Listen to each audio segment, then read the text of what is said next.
Thank you, Madam Speaker. My question is for the Minister of Natural Resources.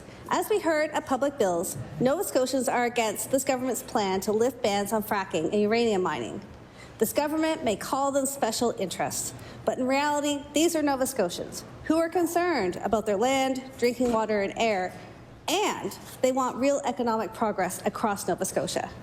Will this government listen to Nova Scotians and focus on making real economic progress, address our very deep productivity challenge, and be treated as respectful partners in Nova Scotia's future? I recognize the Honourable Minister of Natural Resources. Thank you, Madam Speaker. Thank the member opposite for the question. I really think the people that work in our natural resources here in Nova Scotia would be very disappointed to hear that it's not a real economic adventure, Madam Speaker. We have a lot of people that work in our resource sector. This is an avenue that we are looking at because of the changing world, Madam Speaker. What's going on in the South? We have an opportunity to be self-reliant on many things here, Madam Speaker. We're investigating, and as we investigate, conversations are going to take place. And Madam Speaker, we're working on this full-heartedly for Nova Scotians in a safe, prudent manner, as we said right from the get-go.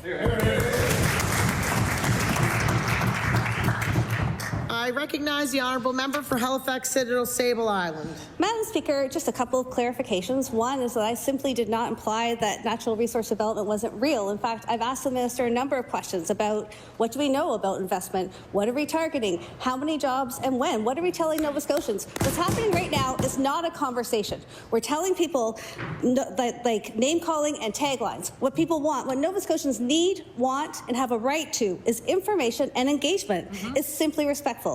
And all of these changes are happening without the province fulfilling its constitutional obligations with the Mi'kmaq. Yes. Why won't this government demonstrate respect for all Nova Scotians and work together with everyone for our shared future?